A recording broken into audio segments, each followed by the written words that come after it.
जैसलमेर के पास मोहनगढ़ में प्राकृतिक आपदा हुई थी। उस गड्ढे को लेकर एक बहुत ही गजब का खुलासा हुआ है। पूरे 50 दिन के बाद में शिवम बीकानेरी वापस पहुंच चुका है इस गड्ढे का जायजा लेने के लिए। इतनी बड़ी मशीन गड्ढे के अंदर समा गई। आखिर उस मशीन का क्या हुआ, अभी वो गड्ढा किस हालात में है, किसान क्या बोल रहा है, पूरी जानकारी दे। रोने की बात नहीं है, मैं आपके साथ हूँ, मैं आपके पास आया हूँ दोबारा 50 दिन के बाद। आप रो मत, ये सरकार के वीडियो जाएगा और लोग शेयर करेंगे और तुम्हें सपोर्ट करेंगे, क्योंकि भारत एक कृषि प्रधान देश है। पूरा भारत किसानों के दम पे चलता है। पूरे भारत के अंदर जो फसल, जमीन का जो है, धरती का सीना फाड़ के आप जो फसल उगाते हो, उसका हक आपको पूरा मिलेगा। आप चिंता ना करें, ठीक है ना काका, आप चिंता मत करो, सरकार आपकी हेल्प करेगी, आप रो मत। ठीक है। 2 दिन पहले की बात है कि ये गड्ढा रात को थोड़ा और खिसका, जिससे कि जोर से आवाज हुई और हम दूर भाग गए। लेकिन हम पास में बैठे तो बैठे कैसे? बैठे तो मौत का खतरा, नहीं बैठे तो यार जान मान आने का खर्चा। दोस्तों ये आप देख सकते हैं मलबा किस प्रकार से है। एक पूरा टाइल बन चुका है खेत, और इतनी बड़ी बड़ी जो है ये मलबे से बन गई ये ईंटें। ऐसा लगता है कि राजस्थान के, गुजरात के जो ऋण क्षेत्र, जो नमक का ऋण क्षेत्र है, वो इस प्रकार से। और लोग बोल रहे हैं कि ये जमीन जो है उपजाऊ हो गई है, लेकिन हालांकि हकीकत ये है कि ये जमीन इतनी बंजर हो चुकी है कि यहाँ पर कभी भी फसलें नहीं उगा सकते लोग। तो ये जो रोड दिखाई दे रहे हैं ना, ये रोड, एक रोड करीबन 20,000 रुपए की है। और ऐसी राड़े करीबन उस गड्ढे के अंदर हैं, 800 राड़े जो है अंदर धस गई। तो आप अंदाजा लगाएं कि उस मशीन वाले का क्या हाल हुआ, जिसने अपनी रोजी रोटी खो दी, और करीबन वो आज 60 से 70 लाख के कर्जे में डूब चुका है।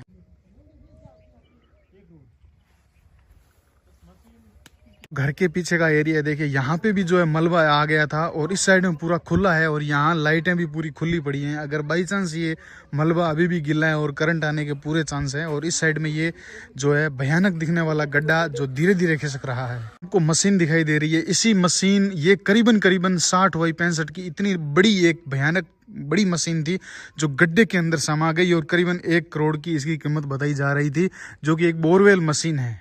अभी चौड़ा हो रहा है, गिर रहा है। हमें डर लगता है कि रात को क्या कहीं हमारे मकान वगैरह सब अंदर चले ना जाए। हमें भी डर लगता है कि रात को रुके या ना रुके। हम बाकी बाल खेती छोड़ के यहाँ से कहाँ जा सकते हैं।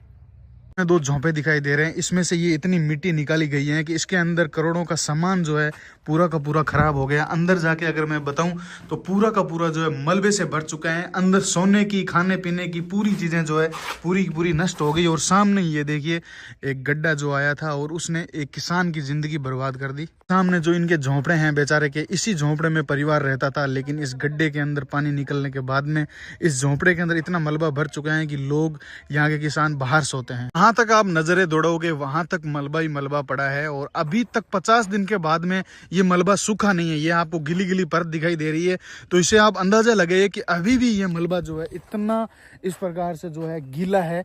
तो यहाँ पर आप अगर एक बार आते हैं तो आप सोचेंगे कि प्रकृति जब अपना रूप लेती है, तो आप सोचिए कि किस प्रकार से जो है इंसान के लिए घातक हो सकती हैं। हालांकि हमें इससे सीखना चाहिए कि प्रकृति के साथ इंसानों को अच्छा व्यवहार करना चाहिए। लेकिन ये तो एक गरीब किसान था जिसने कुछ नहीं किया, लेकिन उसके बावजूद भी एक गरीब किसान की रोजी रोटी जो है हाथों से चली गई। ये एक बहुत शर्म की बात है कि यहाँ की सरकारें कुछ भी एक्शन नहीं ले रही। दोस्तों नमस्कार, स्वागत है आपका एक बार फिर से। इस वीडियो को आपको पूरा देखना है, इस वीडियो को शेयर करना है, और इस वीडियो को गंभीरता से लेना है। करीबन 50 दिन के बाद में फिर मैं बॉर्डर के इलाके में, यानी कि मोहनगढ़ के पास में जो गड्ढा हुआ था, उस गड्ढे पर हमारी टीम पहुंच चुकी है। इस गड्ढे का साइज पिछले में 45 दिन बाद में आया था, तो इस गड्ढे का साइज आज डबल हो चुका है। ये गड्ढा और भी नीचे धस रहा है।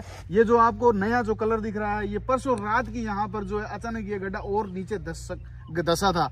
हो सकता है ये आने वाले समय में, प्रकृति, आप सबको पता है कि समय के साथ साथ भौगोलिक WHO की ताजा रिपोर्ट के अनुसार आप सबको पता है कि मनुष्य अपनी कुछ जरूरतों के लिए अंधाधुंध पेड़ों की कटाई कर रहा है। और ग्लोबल वार्मिंग की अगर बात करूं तो कहीं ना कहीं जो है प्रकृति है वो बेरहम तरीके से जो है इंसानों के साथ जब धोखा करेगी तो किस प्रकार से जो प्रलय होगी। तो ऐसा ही एक छोटा सा नमूना यहाँ पर इस प्रकार से हुआ। यहाँ पर ये देखने में तो बड़ा भयावह लगता है, बड़ा डरावना लगता है, लेकिन इस किसान की जो हालात है वो आज रो रो कर अपने माथे पे हाथ लगा लगा दिन और रात जो है चिलचिला रहा है, गुहार लगा रहा है।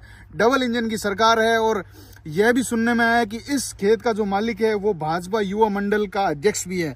उसने जितना जोर है वो लगा लिया, लेकिन यहाँ पर 3 महीने की स्टे यहाँ के कलेक्टर ने लगाई और यहाँ आसपास में कोई नहीं सकता। यहाँ पर ना तो कोई 4 दीवारी करी गई है, ना कोई जाब्ता किया गया है, ना कोई पुलिस प्रशासन या कोई इक्का दुक्का सिपाही लगाया गया है। यहाँ पर मौजूदा हालात अभी मैं देखूं तो यहाँ पर ये गड्ढा जो है सुना पड़ा है, या यहाँ पर कोई माल मवेशी आता है तो ये सीधा गड्ढे के अंदर जाएगा। यहाँ पर मात्र यहाँ के खेत के 2 लोग हैं जो यहाँ पर इसकी रक्षा करते हैं या सुरक्षा करते हैं बेचारे। तो आज हम जानेंगे कि अभी क्या हालात हैं, सरकार इस गड्ढे को लेकर किस स्तर पर पहुंची है। वर्ल्ड के अंदर जो ये गड्ढा यूट्यूब और ऑल सोशल मीडिया पर चला, लेकिन 50 दिन के बाद में इस गड्ढे के क्या हालात हैं, यहाँ के किसान, इस किसान के क्या हालात हैं, आसपास के लोगों में कितना डर है और बॉर्डर के इलाके के लोग क्या बोलते हैं, तो पूरी इस वीडियो में मैं आपको जानकारी देने वाला हूँ ड्रोन शॉट के साथ साथ। तो इस वीडियो को शुरू करते हैं। शिवम बीकानेरी टीम है आपका। सुखदेव सिंह जी। 50 दिन के बाद में आए हैं सुखदेव जी। आप बहुत ही ज्यादा परेशान हैं, उदास हैं। रहने के लिए भी जगह नहीं है, वो भी खराब हो गई। तो रहने के लिए जगह कहाँ है? खुले में सो रहे हैं आप? खुले में सोते हैं और क्या मामला है? सरकार ने क्या आश्वासन दिया आपको? कोई आश्वासन नहीं दिया आज तक, तो खड्डा पड़ा है और हमारा तो खेती भी सारी खत्म हो चुकी है। कितना बीघा? ये करीबन 20 बीघा थी। 22 बीघा है। आपको पता है मैं पहले भी हमारी टीम आई थी। हाँ जी। तो उसके बाद में कुछ नहीं हुआ है? कुछ नहीं हुआ जी। ये खड्डे में, ये खड्डा और थोड़ा बड़ा हुआ है। हाँ जी। हाँ खड्डा तो बड़ा होया ही है जी। देखो जी, हमारी कोई सुनाई नहीं कर रहा हो। हम तो गरीब आदमी हैं, हमारी खेती सारी रुक चुकी है, हम कुछ भी नहीं कर सकते। अब सरकार है, जो करे तो करे, नहीं तो उनकी इच्छा है। अपना तो भगवान है, भगवान करेगा जो होएगा। देखो जी, हमारा खड्डा देख कितना बड़ा है, कल और टूट गया तो हम तो ये रात बराते आएंगे तो हम भी पड़ सकते हैं। क्या बूढ़े आदमी हैं, हमारा क्या बनेगा? इसका कोई इलाज ही नहीं कर सकता। सरकार करे जो करे, तो हम क्या करें इसका? देखो जी, 708 की पैसे मांगते हैं, की करिए? हम कितों ला के देइए? साढ़े तक खेती खत्म हो चुकी है, हम क्या करें? हम गरीब आदमी हैं, हमारा कुछ बन ही नहीं सकता। क्या करें? अब सरकार करे तो करे, नहीं तो हम क्या कर सकते हैं? हम तो दुखी हुए बंदे हैं, दुखी बंदे को क्या इलाज करेंगे? सरकार ही हमको धोखा दे रही है, तो हम क्या करेंगे? हमारा तो ऊपरला है, ऊपरला करेगा जो करेगा। अब क्या करूँ? ऊपर वाला धोखा दे चुका है, खड्डा हमारे खेत में खुदा है और खेती सारी रुल चुकी है साहब। हम क्या करें? गरीब आदमी है, हमारे से 1000 पैसे मांग रहा है, सब कुछ हो रहा है। अब कहाँ से ले देंगे पैसा हम? देखो जी, बॉर्डर का इलाका, कोई गरीब की सुनाई नहीं है, अमीर की सुनाई है, गरीब की कोई सुनाई नहीं है यहाँ पे। हम क्या करें बोलो? जा सरकार करे, जा हम किधर जाएंगे बोलो? हमारा तो खड्डा है, खड्डे में गिर सकते हैं और तो क्या करें? देखो साहब, मैं तो ये गल अर्ज करता हूँ हथ बन के, भी ये तो कोई करे सरकार तो ठीक है, नहीं करे तो हम कब खड्डे में कूद जाएंगे? लोग पैसे मांग रहे, कहाँ से दूँ मैं? मेरे पास क्या है? गरीब आदमी हूँ।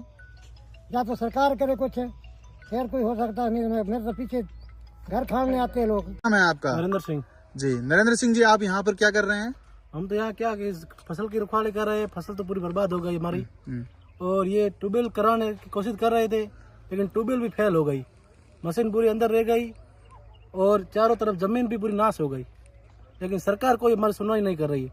हम खुद भाजपा से जुड़े हुए लोग हैं, लेकिन डबल इंजन सरकार हमारी कोई सुनवाई नहीं कर रही है और ना तो हमारे पास आ रहे कोई। और हमारे यहाँ से मोहनगढ़ भी 50 से 55 किलोमीटर है, लेकिन कोई प्रशासन का बंदा आज तक हमारे पास नहीं आया। आज 50 दिन के लगभग हो गया है, लेकिन हम वहीं के वहीं बैठे हैं। ना तो हमें कोई मुआवजे की बात कर रहा है, ना मशीन निकालने की बात हो रही है। वो तो हो रही है कि आप बैठे रहो, लेकिन हम बैठे बैठे करें क्या? यहाँ पर हमारी खेती यहाँ लगभग 20 से 25 बीघे की नाश हो चुकी है। अब जो काश्तकार थे वो भी बेचारे क्या करें? उनकी खेती मेहनत थी 2 महीनों की, वो भी बर्बाद हो चुकी है। अब प्रशासन हमारी मदद करे तो ठीक है, उसके अलावा कुछ नहीं है। कलेक्टर साहब 3 महीनों की रोक तो यहाँ पर लगा ली, लेकिन अब उनकी रोक से क्या होगा यहाँ पर? अच्छा, यहाँ पर स्टे लगाई है? हाँ, स्टे लगाई हुई है। कोई आ नहीं सकता पास में, इस खड्डे को छेड़ नहीं सकते। लेकिन हमारे यहाँ तो देखो पूरा गंदखाना हो गया है। देखो यहाँ बजरी भी हो गई है, मिट्टी भी हो गई है। हम आए कहाँ यहाँ से? हम ना तो यहाँ सो सकते हैं, ना तो बैठ सकते हैं। हमें तो और भी खेती करनी है यहाँ पर, लेकिन उसका कोई इलाज नहीं है। ये देखो मकान तो पूरा हमारा मिट्टी से भर गया है, उसके हाल आप देख सकते हो। और ये गड्ढे के पास तो रह ही नहीं सकते, रहे कैसे, रात को हम गिर जाए तो अंदर क्या भरोसा उसका।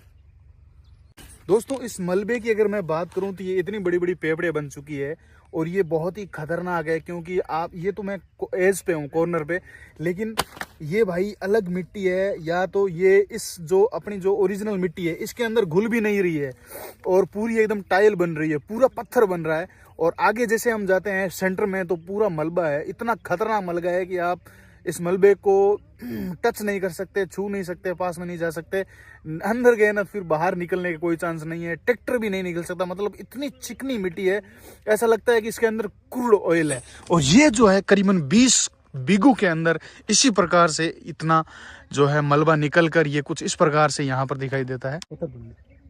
फोन ले गया रात के टाइम में, उधर से जो रात का पता कहीं पड़ा नहीं, हाँ तो सीधा आ गया, धस के अधूर आ गया कदा में।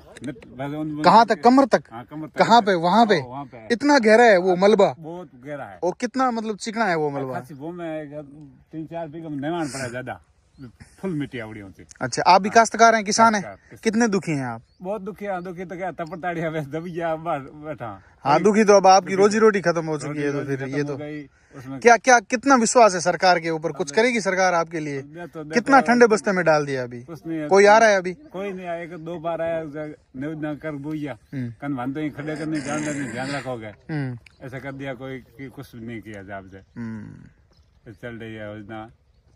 मैं तो हम जागा मैंने खेती माती बैठा, रोटी पानी टाप करके पूछे जीरा कड़ा के जोर है, जीरा मात मिट्टी आ गई। अच्छा ऐसी बात है।